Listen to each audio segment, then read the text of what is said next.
اور یہ میں آپ حضرات کو بھی ایک بات عرض کر رہا ہوں آپ کے سامنے بھی، یہ بھی دین کی ایک بات ہے، اس کو بھی بیان کا حصہ سمجھیں کہ سب سے زیادہ فوکس انسان کو اپنے دماغ کو کرنا چاہیے کہ میرا دماغ سکون میں رہے. یہ یاد رکھو ہر جسمانی بیماری کا علاج ہے، دماغ کی سیٹنگ جب ایک دفعہ آؤٹ ہوتی ہے تو وہ دوبارہ لائن پہ نہیں آتا. میں نے نفسیاتی مریض کبھی بھی مکمل ٹھیک ہوتے ہوئے نہیں دیکھے کہ پورا صحیح ہو گیا ہو. یہ بہت اہم بات ہے، اس کو نوٹ کر لیں. جو ذہنی مریض ایک دفعہ بن گیا شاید لاکھوں میں کوئی ایک صحیح ہو جاتا ہے. اگر وہ صحیح بھی ہوتا ہے تو پورا صحیح نہیں ہوتا، تھوڑا سا پاگل رہتا ہے وہ. اور آپ دوسری یہ بات نوٹ کر لیں کہ پاگل تھوڑا بھی بہت ہوتا ہے. یہ بہت ہے، آپ اس کو مذاق نہ سمجھیں، یہ دین کا حصہ ہے. یہ باتیں پاگل تھوڑا سا بھی بولو بھائی بہت ہوتا ہے، پاگل میں تھوڑا بوڑا نہیں ہوتا. جو تھوڑا سا پاگل ہے وہ تھوڑا سا نہیں ہے، وہ کسی بھی وقت کچھ بھی کہہ دے گا. تو اس لیے سب سے زیادہ حفاظت کس چیز کی کرنی ہے؟ دماغ کی. تو میں آپ کو دو چیزیں بتاتا ہوں جن کو اگر آپ ذہن میں رکھیں گے نا تو انشاءاللہ دماغ، یعنی جن چیزوں پر عمل کریں گے دماغ سیٹ رہے گا. نمبر 1، نیند میں کبھی کمی نہ ہونے دو. نہیں یاری بات یار بھائی، نیند کیا کرنی ہے؟ ایسی کی تیسی، جو مرضی کام اہم سے اہم رہ جائے، پہلے کیا ہے؟ نیند مکمل ہو. پہلے کیا کرنا ہے؟ نیند آ رہی ہے، تھکا ہوا دماغ، سارے کام ایک طرف، پہلے سوؤں گا میں. جاؤ جو مرضی ہوگا. بھائی وہ شادی میں جانا تھا، وہ ولیمے میں جانا تھا، وہ کیا کہتا رہے، ہم نے پہلے کیا کرنا ہے؟ کیونکہ نیند کی سیٹنگ آؤٹ ہو جائے نا تو بس دماغ گیا. دماغ کہاں جائے گا؟ میں نے اپنی زندگی میں کئی لوگ اسٹریس اور ڈپریشن کے مریض دیکھے ہیں جو نیند پوری نہیں کرتے تھے. نیند اتنی صحت کے لیے ضروری ہے کہ روٹی اور پانی اتنا ضروری نہیں ہے. بھوک، اگر دیکھو نیند سے بڑھ کر کوئی چیز ہوتی نا تو اللہ تعالیٰ رمضان میں ہمیں کہتے ہیں نیند پوری نہ کرو، روٹی کھاتے رہو. اللہ نے روٹی پانی چھڑوا دی. اللہ کو پتا ہے کہ جتنا مرضی بھوکا پیاسا رہو گے، جب کھاؤ گے تو ریکوری ہو جائے گی. کوئی 3 دن بھی بھوکا پیاسا رہے نا، جسم کو کوئی نقصان نہیں ہے. جب کھائے گا تو دوبارہ فٹ فاٹ ویسے کا ویسا ہی ہو جائے گا. لوگ ایک ہفتہ بھی بھوکا پیاسا رہتے ہیں، کوئی بیماری پیدا نہیں ہوتی. کمزوری ہوتی ہے وقتی، جب کھائیں گے پیئیں گے دوبارہ فریش ہو جائیں گے. دیکھو نا رمضان میں سارا دن بھوکا پیاسا رہتے ہیں، جیسے ہی افطاری کا وقت آتا ہے 2 پکوڑے گئے پیٹ میں اور کمر ایک دم فٹ فاٹ سیدھی ہے، ایسے پریڈ کرتے ہوئے نماز کے لیے آ رہے ہوتے ہیں. تو وہ رات کو نہ بھی کھائیں نا، صبح کھائیں گے تو یہ ایسے ہی ہو جائیں گے. بیمار ہوتا ہے، بھوکا رہنے سے بیمار نہیں ہوتا. لوگ کھانے کو فوکس کرتے ہیں صحت میں، نیند کو فوکس نہیں کرتے. اللہ کرے یہ بات کسی طرح دماغ میں اتر جائے، کیونکہ اس کا ہمارے دین سے بڑا گہرا تعلق ہے. آپ کا دماغ سیٹ نہیں ہوگا، آپ نہ اللہ کے حقوق ادا کرو گے نہ بندوں کے حقوق. کیونکہ جو آدمی ڈپریشن کا مریض ہوتا ہے نا، وہ گھر میں بھی چک چک پک پک لگا کے رکھتا ہے، خود بھی ڈپریشن میں آئے گا اور بیوی بچوں کو بھی ڈپریشن میں ڈال دے گا.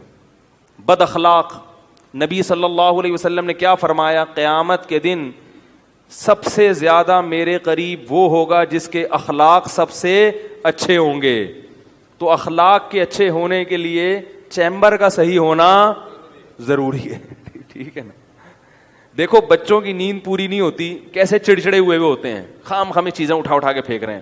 اور جب بچہ رات کو اچھی طرح سو کے صبح اٹھتا ہے کیسا خوشی خوشی پھر رہا ہوتا ہے، حالانکہ صبح کے وقت اس نے کوئی اخلاق پر بیان نہیں سنا ہوتا. جب اندر سے سیٹ ہوتا ہے نا انسان تو خود بخود خوش مزاج ہوتا ہے، وہ ہر چیز میں دل لگتا ہے اس کا. تو اخلاق تو دین کا بہت بڑا حصہ ہے نا. اللہ کی باتیں بھی سمجھ میں آئیں گی. اگر چیمبر ٹھیک نہیں ہے نا تو کوئی اگر کہے کہ بھائی اگر نماز چھوڑ دو گے تو اتنے 1000 سال جہنم میں جلنا پڑے گا، تو آپ پہلے ہی جل رہے ہو، دماغ خراب ہے. بولے یار یہ پتہ نہیں کون سی شریعت ہے یار، ایک تو جہنم میں جلنا پڑے گا یار. اندر سے نا یہ ایسی ایسی باتیں کرے گا، کیونکہ اندر سے ویسے ہی خوش نہیں ہے، اوپر سے جہنم کی وعیدیں، تو اور اسٹریس میں آ جاتا ہے وہ کہ یار یہ کیا ہوا یار، ایک نماز چھوڑنے میں اتنے یہ کیا ہوا یار. تو بجائے یعنی دین سے بھی دور ہوگا. تو پہلی چیز کیا ہو گئی؟ بولو بھائی, نیند. نیند پوری کرنے کا مطلب یہ نہیں ہے کہ پوستیوں کی طرح سویا کرو, یہ مطلب نہیں ہے. یہ کیا مطلب ہے وہ میں ابھی بتاتا ہوں. دوسری چیز کیا ہے؟ دوسری چیز ہے ٹینشن نہیں لینی. ٹینشن نہیں لینے کا مطلب یہ نہیں ہے کہ آپ کو کبھی ٹینشن ہوگی نہیں. ہے تو دنیا میں کوئی ایسا شخص ہے ہی نہیں جس کے سارے کام صحیح ہو رہے ہوں.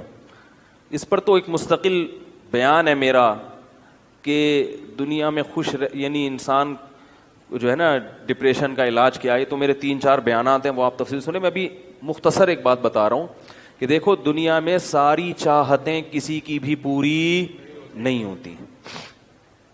یہ تو ہو ہی نہیں سکتا کہ آپ جو چاہیں وہ ہو جائے.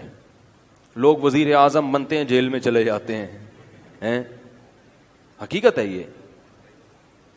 کہاں کہاں انسان پہنچتا ہے, پھانسی کے پھندوں پہ لٹک جاتے ہیں, اور معلوم نہیں کیا کیا ہوتا ہے. تو ساری چاہتیں نہیں پوری ہونے والی ہیں آپ کی. تو اب حل کیا ہے اس کا کہ بھئی ہر خواہش پوری کرو, یہ تو ہو نہیں سکتا. تو بھائی سمجھوتا کر لو. کیا خیال ہے؟ جب بھی کوئی مصیبت آئے پہلے تو کوشش کرو مصیبت نہ آئے. اپنی حماقتوں ایسی کام نہ کرو جس سے ٹینشن والا معاملہ پیدا ہو. میں نے بتایا تھا نا جمعے کے بیان میں, لڑکیوں سے دوستی لگانا, یہ چیزیں آپ کی ٹینشن میں اضافہ کریں گی, کمی نہیں کریں گی. حقیقت ہے یہ. تو یہ چرس پی رہا ہے, چرسیوں میں اٹھ رہا بیٹھ رہا ہے, چرس پینے سے ٹینشن بڑھتی ہے, کم نہیں ہوتی. جب نہیں ملے گی تو پاگل ہوگا نا. تو وہ کام, ایسے کام کرنا جس سے آپ غریب آدمی ہو لیکن رہنا اپنے مالداروں کے علاقے میں شروع کر دیا, اس سے ٹینشن بڑھے گی, احساس کمتری کا شکار ہو جاؤ گے. یار اس کے پاس بھی گاڑی, یار اس کے پاس کرولا, میرے پاس رکشا, خام خواہ کی. تو آپ کو چاہیے تھا کہ جب آپ رکشا ہے تو ایسے علاقے میں جاؤ جہاں سب کے پاس کیا ہے؟ رکشا ہے. دکان پکوڑوں کی ہے اور سوچیں کروڑوں کی. یہ خام خواہ میں لوگ ٹینشن میں آئے ہوئے ہیں. میں نے ڈیفنس کے لوگوں کو بھی ٹینشن میں دیکھا ہے. 1000 گز کا بنگلہ ہے, کروڑوں روپے کما رہے ہیں, مگر ٹینشن میں. یہ میں ہوائی باتیں نہیں کر رہا. لوگ آتے ہیں کیوں ٹینشن میں کہ پڑوسی کے پاس اس سے بھی زیادہ ہے. تو یہ ٹینشنیں قدرت کی طرف سے نہیں ہیں, یہ آپ کی اپنی پالی ہوئی ہیں. تو حدیث میں نبی صلی اللہ علیہ وسلم نے فرمایا دنیا میں ہمیشہ اپنے سے کمتر کو دیکھو. یار میرے پاس رکشا ہے اور فلاں آدمی قسطوں پہ بھی رکشا خریدنے کی صلاحیت نہیں رکھتا. سڑکوں پہ فٹ پاتھوں پہ پڑے ہوئے ہیں. 3 دن پہلے صدر گیا میں تو دیکھا فٹ پاتھ پہ لوگ پڑے ہوئے ہیں. میں نے کہا یار یہ بھی لوگ ہیں, نہ گھر ہے نہ بال بچے. ایک کنوارے کا فون آیا, ایسے جیسے وہ نہیں ہوتی, کیا بولوں میں, ایسے طنز کر رہا تھا. کہہ رہے یار کوئی رشتہ ہی نہیں دیتا, یہ زندگی کوئی زندگی ہے.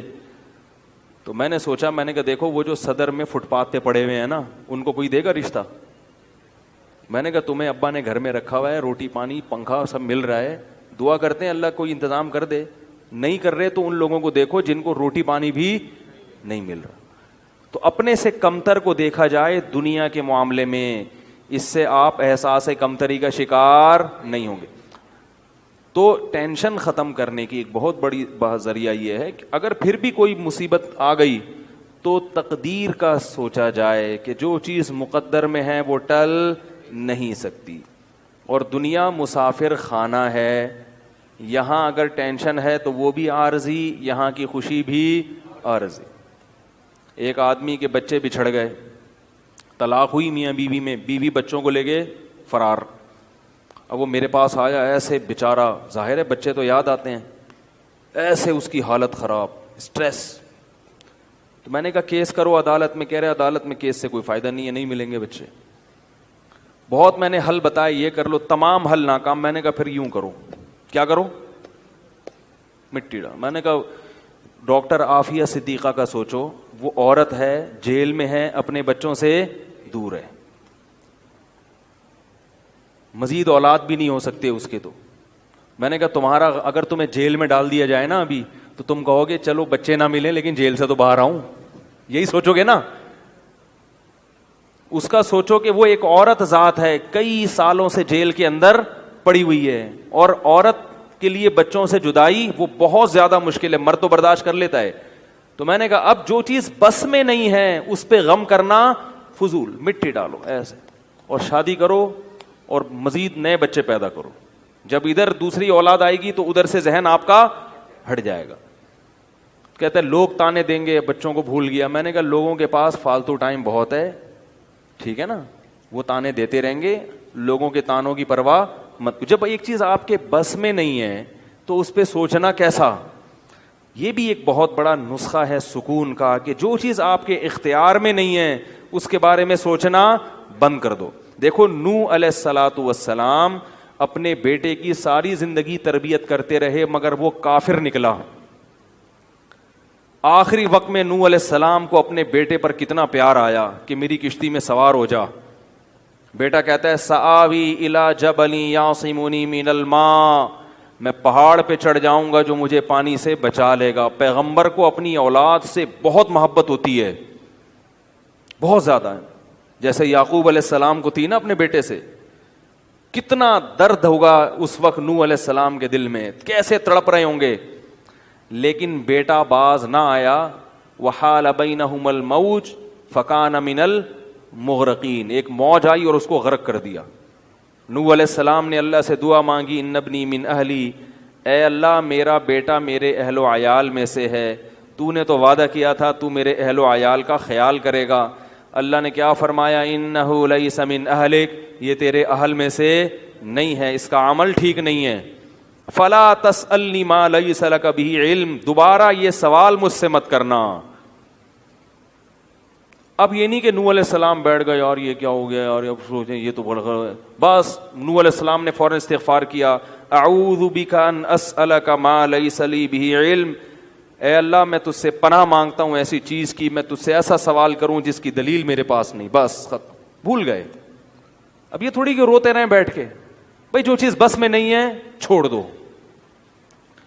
تو ہم بہت ساری چیزوں کی ٹینشن لیتے ہیں جو ہمارے اختیار میں نہیں ہے.